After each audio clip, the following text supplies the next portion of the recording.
Ah, the Super Nintendo Entertainment System, a cherished relic from the tubular 90s that sends waves of nostalgia through the hearts of those who grew up with it. Going back and playing some of the classics on this system may instantly transport you back to a simpler yet utterly magical time. The Super Nintendo was certainly a portal to fantastical worlds, a gateway to a realm of joy, imagination and epic adventures. However, what is easy to forget today is that depending on where you lived in the world would determine which of these gaming journeys you had access to embark on. In my previous upload, I smugly discussed some of the greatest games that were available to play in Europe that were never released in North America, bringing forward some of the quintessential experiences that could be enjoyed on this side of the pond. Today, on the other hand, we are going to do the exact opposite and take a look at many of the fantastic gems that criminally never reached European shores. Honestly, I am not bitter at all about missing out on these games back then at all. Anyway, with all that said, I am Lady Decade, and these are the best Super Nintendo games that were released in America that Europeans couldn't play. Let's start this video off with something big and a game that is extremely topical at the moment, the iconic Mario RPG, Legend of the Seven Stars. Let's set the scene. It's the mid-90s and both the Sega Mega Drive and Super Nintendo are extremely popular.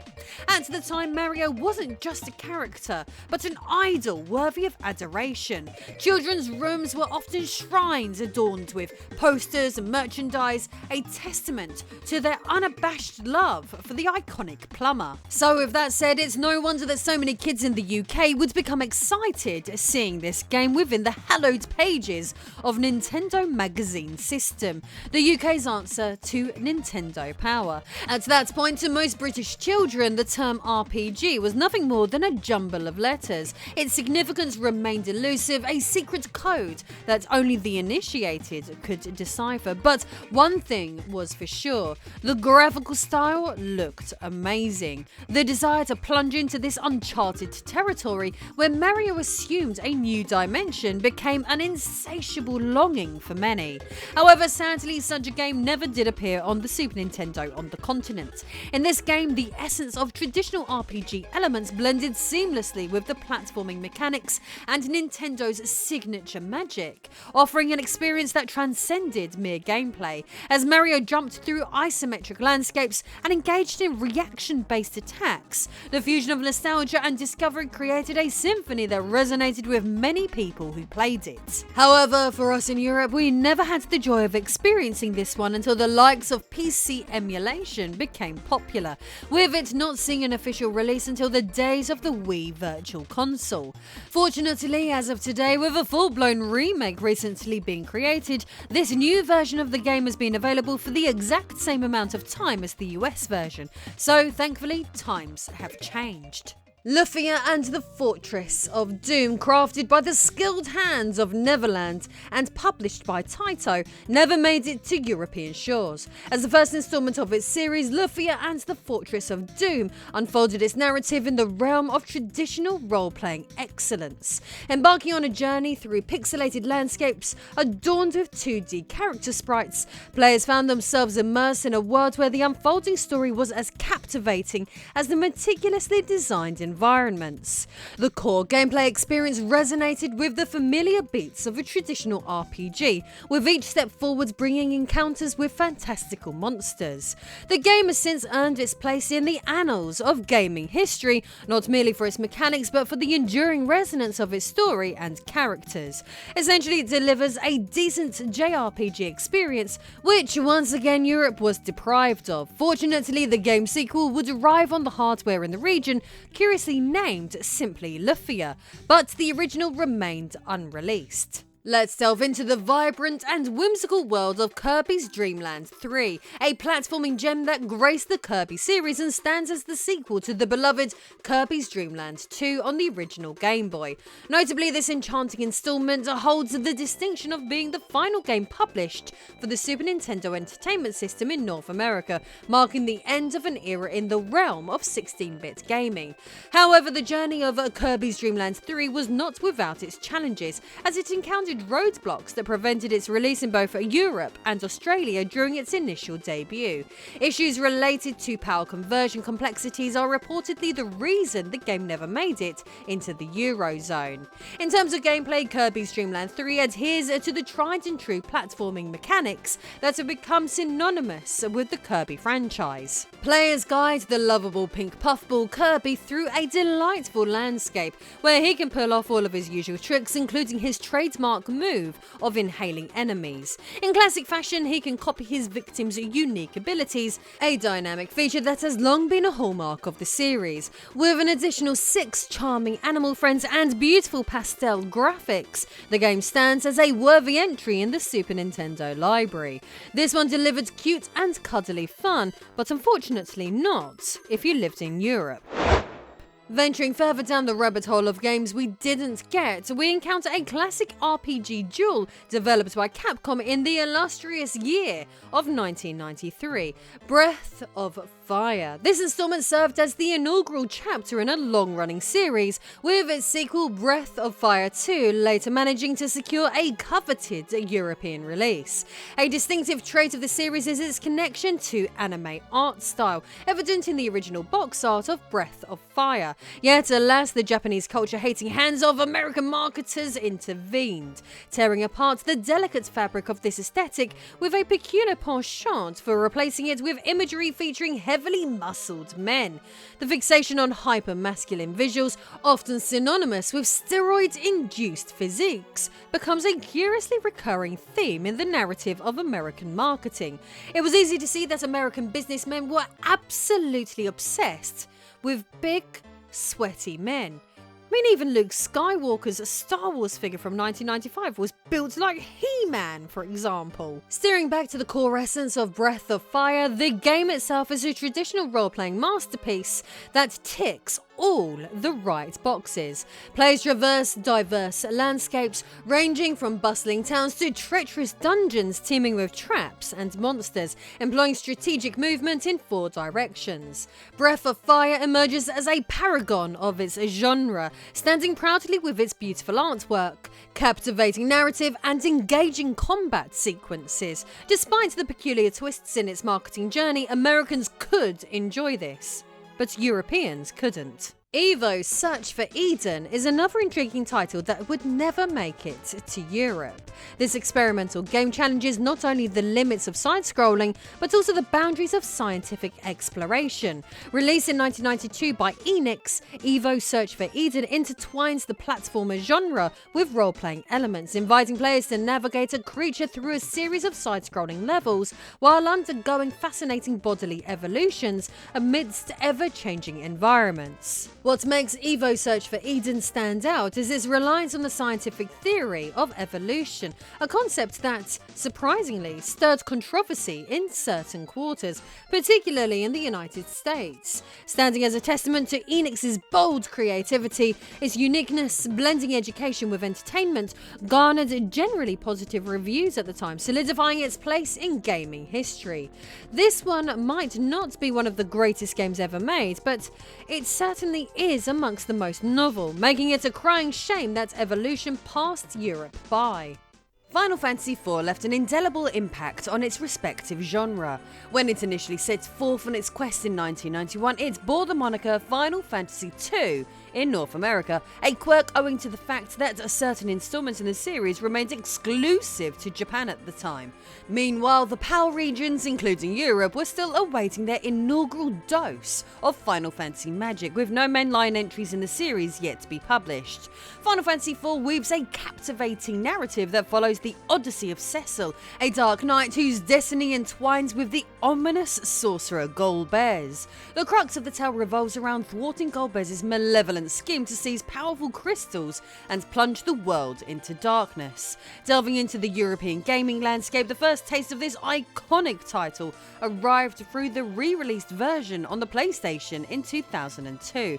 A wait of 11 years in total, though I guess this considerably pales in comparison to the enduring yearning for titles like Terranigma, which, as fate would have it, remains elusive in North America to this very day. In the expansive year of 1991, the North American Super Nintendo, despite its aesthetically questionable exterior, saw the launch of yet another title in this beloved genre, Gradius III. This game, a port of the 1989 arcade classic sharing the same name, emerged as a standout amidst the console's initial lineup. Gradius III unfolds its cosmic tapestry across the pixelated screen, presenting players with the challenge of navigating through 10 thrilling levels. As is customary with space shooters, this game is an absolute delight to play, providing an immersive experience that resonates with the timeless allure of the genre. However, it doesn't shy away from the notorious difficulty level synonymous with shoot-em-ups. Space shooters, by their very nature, are known for their punishing difficulty levels, requiring a blend of precision, strategy, and lightning-fast reflexes. For those who relish the thrill of conquering seemingly insurmountable odds, shoot-em-ups like Gradius III become a battleground of skill and perseverance. But although European Super Nintendo owners got the quirkier Parodius, we would miss out on this one. Earthbound is a JRPG that joyfully defies the generic tropes of its genre. Unlike the typical medieval settings with swords and world-threatening delinquents, Earthbound takes a delightful detour, unfolding its narrative in a quaint American town where the weapons of choice include baseball bats and frying pans. Released in 1994, this game is a breath of fresh air, injecting a playful spirit and innovative elements into the JRPG landscape. The game's charm extends beyond its unique setting and weaponry.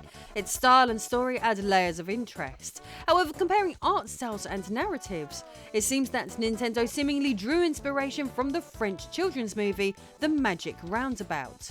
Sadly, the game sales were not up to expectations, which could have been one of the core reasons why this gem never made it to Europe. The game's quirky and unconventional art style, while endearing to many, might not have appealed to a broader audience. The departure from the traditional RPG settings and character designs could have made it less accessible to players accustomed to more conventional fantasy themes. Building on this, the game's marketing and packaging choices might have contributed to its initial struggles. The box art, featuring a large, unappealing image of a generic logo, did not effectively convey the game's unique charm and humour.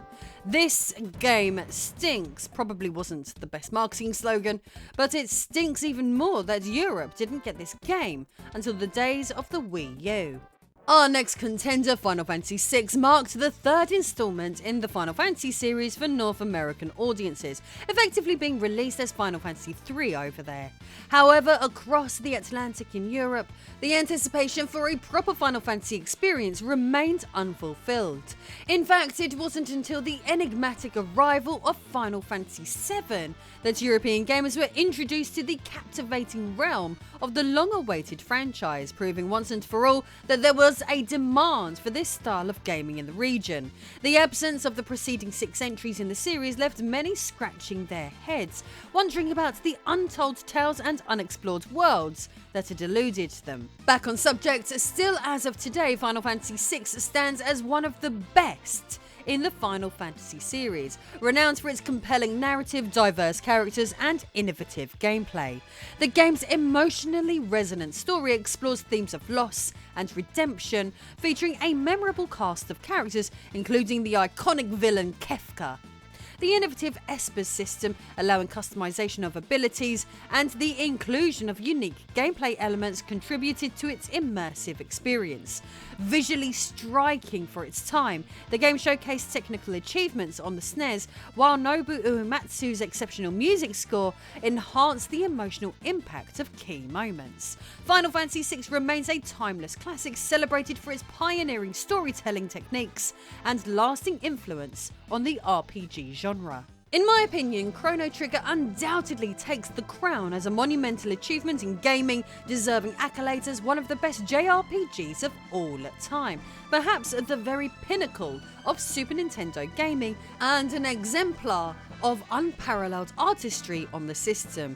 This game is nothing short of exceptional, delivering a profoundly enjoyable and memorable experience that transcends its contemporaries. The brainchild of an extraordinary collaboration between the creative minds behind the Dragon Quest and Final Fantasy series, with artwork from Toriyama of Dragon Ball fame, Chrono Trigger emerges as an outrageous amalgamation of talent. The narrative unfolds in a world reminiscent of Earth, but enriched with a fascinating time travel mechanic, from the prehistoric age teeming with humans and dinosaurs, to the Middle Ages adorned with monsters and magic, and the post-apocalyptic future where destitute humans coexist with sentient robots. Characters seamlessly traverse through time, gathering allies, acquiring equipment, and uncovering information crucial to their quest. The End of Time serves as a pivotal hub, facilitating travel back to the other periods and enhancing the game's intricacy. Like all on this list, horrendously, Chrono Trigger would not show up in Europe on the Super Nintendo, and gamers would have to wait until it was officially released in the region on the Nintendo DS in the late 2000s.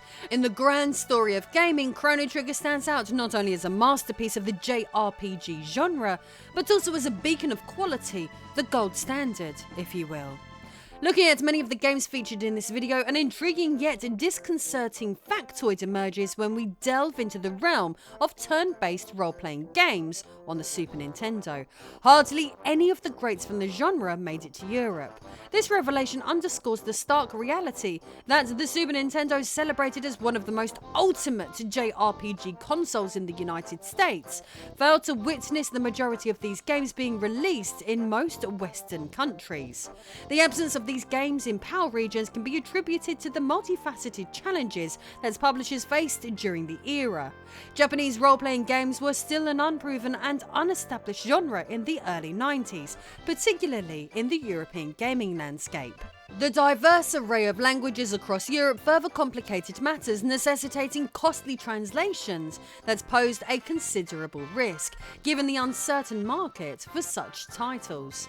In essence, the potential return on investment did not align with the substantial efforts required for localization, thus meaning we got left in the cold and wouldn't get to play Earthbound, Final Fantasy VI, Chrono Trigger, Mario RPG, and, disappointingly, so many more. Compounding these issues and providing yet another reason we didn't get these is the technical limitations that the Super Nintendo cartridges posed. The finite amount of data these cartridges could hold presented a formidable challenge, especially when dealing with languages like English, which inherently required more characters than Japanese. This limitation forced drastic measures, such as cutting significant portions of story content from games like Secret of Mana, merely to facilitate an English translation. So the action of stuffing multiple European languages onto one cartridge was simply not practical. Thus, the absence of numerous JRPGs on the Super Nintendo in PAL regions becomes a poignant testament to the intricate challenges faced by the gaming industry during an era where technological limitations and market uncertainties shaped the course of localization and game distribution. I guess you win this round, America. Still, if you enjoyed this one, check out my previous video on the Super Nintendo games released in Europe that America didn't get. See you soon.